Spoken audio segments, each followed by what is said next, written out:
आज हम डिस्कस करेंगे plane angle and solid angle के बारे में। तो पहले हम प्लेन एंगल पढ़ेंगे।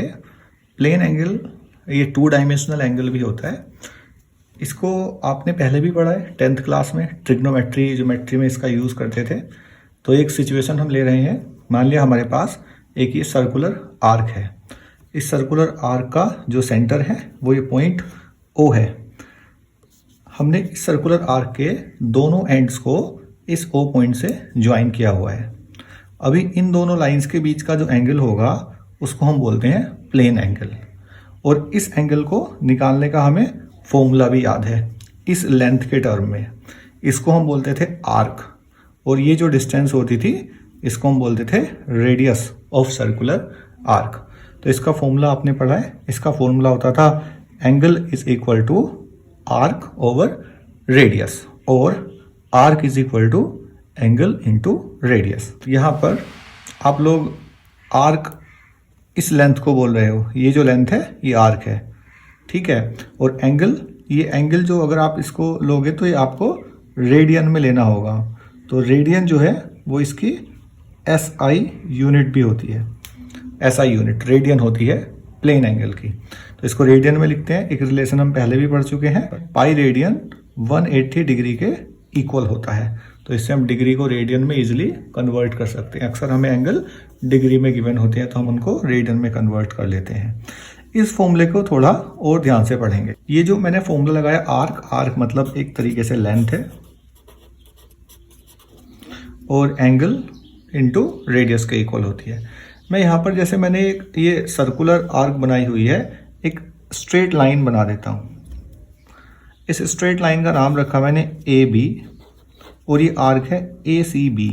इसी तरीके से एक और पाथ बना रहा हूँ, ये इस तरीके से यहाँ पे। इस पाथ का नाम है ADB। तो देखो हमारे पास यहाँ पर जो ये लाइन नज़र आ रही है, इन लाइंस के बीच का एंगल है थीटा, जिसको हम प्लेन एंगल बोलेंगे। अब जब ये फॉर्मूला यूज़ करेंगे arc is equal to angle into radius, तो एंगल तो मैं थीटा पुट करूँगा, और रेडियस ये डिस्टेंस हो गई, ये डिस्टेंस जो इन लाइन की लेंथ है जिनके बीच का ये एंगल यहाँ पर लिया हुआ है। तो मुझे कौन सी आर्क मतलब लेंथ मिलेगी? AB मिलेगी, ACB मिलेगी, और ADB मिलेगी। तो देखो इस फॉर्मूले के अंदर ये जो आर्क है वो लेंथ होती है जिसका हर एक पॉइंट इस पॉइंट A से इक्वल डिस्टेंस पर है। जैसे ये लाइन लेता हूं मैं AB, तो AB जो लाइन आपको नजर आ रही है उसका हर एक पॉइंट इस पॉइंट O से इक्वल डिस्टेंस पर नहीं है। ये पॉइंट का डिस्टेंस ज़्यादा है, इसके पास यहाँ पे आएंगे तो इसका डिस्टेंस कम है, इसका फिर से ज़्यादा है। तो हर एक पॉइंट का डिस्टेंस O पॉइंट से इक्वल नहीं है। अगर मैं बात करता हूँ ADB की, तो ADB के अंदर अगर आप इस पॉइंट से देखोगे तो ADB का हर एक पॉइंट O पॉइंट से इक्वल डिस्टेंस पर नहीं है। तो ये भी नहीं होगी, ये भी नहीं होगी। अब हम बात करते हैं ACB। तो ACB का हर एक पॉइंट, ACB का हर एक पॉइंट इस O पॉइंट से इक्वल डिस्टेंस पर है। ये देखिए इस तरीके से। इसीलिए हमारे फॉर्मूले के अंदर जो आर्क लेंथ होगी वो ये ACB होगी। तो इस फॉर्मूले को याद करते हुए, इस फॉर्मूले को यूज करते हुए दो बातों का आपको ध्यान रखना है। पहला तो आर्क लेंथ हम वो लेंगे जब हम एंगल निकाल रहे होंगे जिस पॉइंट पर, उस पॉइंट से जिस आर्क लेंथ के हर एक पॉइंट का डिस्टेंस इक्वल है। देखो AB भी यहाँ पर एंगल सबटेंड कर रहा है थीटा, ACB थीटा सबटेंड कर रहा है, और ADB भी थीटा ही सबटेंड कर रहा है। तो तीनों जो यहाँ पे कर्व बनाए हुए हैं हमने O पॉइंट पर इक्वल एंगल सबटेंड कर रहे हैं, ठीक है, और डिस्टेंस भी इक्वल है। बट आर्क जो है वो किसकी ली जाएगी? जो O पॉइंट से इक्वी डिस्टेंस वाले पॉइंट का कर्व है, तो उसको हम यहाँ पे लेंगे। इसकी यूनिट होती है रेडियन। ये हमारी जो फंडामेंटल क्वांटिटीज हैं 7, उनमें 2 क्वांटिटीज और ऐड की गई थी बाद में, प्लेन एंगल और सॉलिड एंगल। प्लेन एंगल अगर आप किसी भी क्लोज्ड कर्व लोगे, कोई भी क्लोज्ड कर्व, तो उसके अंदर वाले पॉइंट सेंटर पर जो टोटल प्लेन एंगल होगा वो होगा 2 पाई रेडियन। ये हमेशा रेडियन में ही यूज करना होता है। जब आप ये फॉर्मूला यूज करोगे रेडियन में पुट करना है एंगल की वैल्यू। तो समझ आया प्लेन एंगल क्या होता है? दो लाइंस के बीच का जो एंगल होता है सिंपल, उसको हम बोलते हैं प्लेन एंगल। थीटा से इसको रिप्रेजेंट करते हैं। इसकी यूनिट होती है रेडियन, और यूनिट रेडियन है बट डायमेंशन लेस क्वांटिटी होगी। कैसी क्वांटिटी होगी? Dimension less. कैसे? थीटा क्या हो गया? थीटा मतलब एंगल, एंगल हुआ आर्क ओवर रेडियस। तो ये जो आर्क ओवर रेडियस है, इसमें आर्क भी लेंथ है और यहाँ पर ये जो रेडियस है वो भी लेंथ है। तो दोनों ही लेंथ होने की वजह से ये सिमिलर फिजिकल क्वांटिटीज का रेशियो है, इसलिए डायमेंशन लेस क्वांटिटी है। बट देखो यूनिट लेस नहीं है, यूनिट है इसकी। यूनिट क्या होगी इसकी? ऐसा यूनिट है इसकी रेडियन। एक और छोटी सी बात समझने की कोशिश कीजिए। ये आर्क है और ये आर्क जो है वो इस पॉइंट पर थीटा एंगल सबटेंड कर रही है, और यहां से हम इसका फॉर्मूला निकाल लेंगे। क्यों? क्योंकि इसके आर्क के इस कर्व के हर एक पॉइंट का डिस्टेंस यहां से इक्वल है। अभी देखिए मैंने ओ पॉइंट को हटाकर एक नेक्स्ट पॉइंट ले लिया, कोई ओ डैश। तो अभी जब मैं यहां पर देखूंगा तो ये देखो ये एंगल चेंज हो जाएगा, से ये एंगल हो जाएगा फाई। तो अब आप ये सोचिए, क्या आप इस फॉर्मूले के अंदर फाई की वैल्यू डालकर और ये रेडियस की वैल्यू डालकर ये आर्क निकाल सकते हैं? नहीं निकाल सकते। उसका रीजन क्या है? उसका रीजन है क्योंकि अब इस कर्व के सभी पॉइंट्स इस ओ डैश पॉइंट से इक्वल डिस्टेंस पर नहीं है, तो ये हम नहीं निकाल पाएंगे इसकी हेल्प से। तो इस बात को आपको बहुत अच्छे से याद रखना है कि पॉइंट बदलने पर जो वो एंगल सबटेंड करता है कर्व, वो भी चेंज हो जाता है। क्लियर है बात? ये फॉर्मूला कब यूज करेंगे? एक्चुअल में सर्कुलर आर्क के लिए यूज होगा, क्योंकि सर्कुलर आर्क के ही सभी पॉइंट सेंटर से इक्वल डिस्टेंस पर होते हैं। क्लियर है बात? नेक्स्ट हमारा इसमें टॉपिक है सॉलिड एंगल। ये एक तरीके का 3 डायमेंशनल एंगल होता है। इसको समझने के लिए हम एक सिचुएशन बना रहे हैं। मैं ऐसा मान लेता हूं कि मेरे पास यहाँ पर एक स्फीयर है। अभी स्फीयर क्यों ले रहे हैं ये भी बात आपको समझ आ रही है। इस स्फीयर का एक मैंने ये एरिया ले लिया, ये कोई सर्कल नहीं है, ये स्फीयर है 3 डायमेंशनल। अभी मैंने ये इतना इसका सरफेस एरिया लिया हुआ है, यहाँ पे इसका सेंटर है। तो ये जो सरफेस एरिया इस सेंटर के ऊपर जितना एंगल सबटेंड करेगा वो एक 3 डायमेंशनल एंगल होगा। देखो ऐसे मैं बना के बताता हूँ इसको। कुछ इस तरीके का सरफेस एरिया हो गया, यहाँ पे पॉइंट हो गया, तो इसके सभी पॉइंट्स यहाँ से ही ज्वाइन करेंगे इस तरीके से ये। तो ये जो एंगल होगा ये 3 डायमेंशनल एंगल होगा। ये जो 3 डायमेंशनल एंगल होगा इसको हम नाम देंगे सॉलिड एंगल। ठीक है, फिर से समझाता हूँ और मैं। मान लिया हम स्फीयर के ऊपर एक सर्कुलर एरिया ले लेते हैं। तो स्फीयर के सरफेस पर सर्कल मैंने ऐसे बना दिया, साइड व्यू है। अब ये वो सेंटर है, ये पूरा स्फीयर इस तरीके से है कंप्लीट। ये मैंने एक सर्कुलर एरिया ले लिया।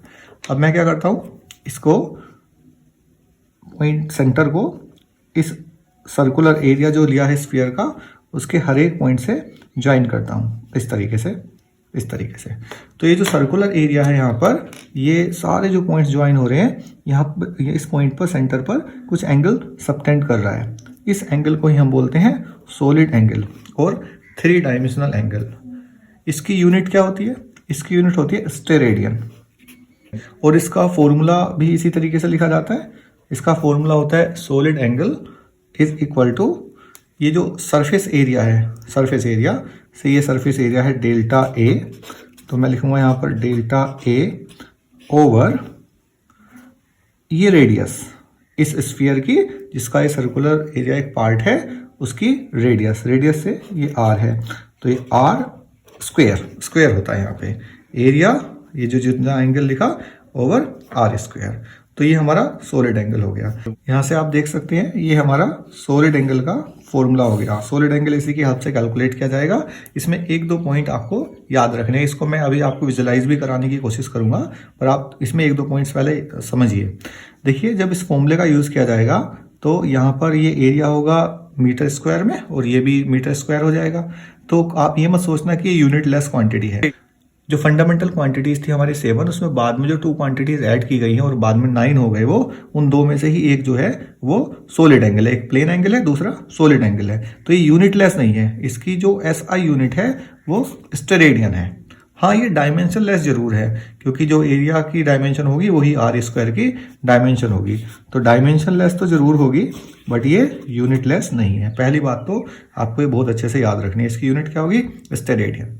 अगर आप 1 स्टेरेडियन को डिफाइन भी करना चाहते हैं तो देखो, अगर आप इसमें डेल्टा ए मतलब एरिया की वैल्यू 1 मीटर या यूनिट मीटर स्क्वायर ले लेते हो और आर की वैल्यू भी 1 मीटर ले लेते हो, तो उस सिचुएशन में आपका जो ओमेगा है वो 1 आ जाएगा। ठीक है, या आप इसको इस तरीके से भी लिख सकते हो, अगर आप एरिया की वैल्यू आर स्क्वायर के इक्वल ले लेते हो तो जो ओमेगा है वो जब आप वैल्यू पुट करोगे यहाँ और यहाँ R square by R square, तो कितना आ जाएगा? 1 स्टेरेडियन आ जाएगा।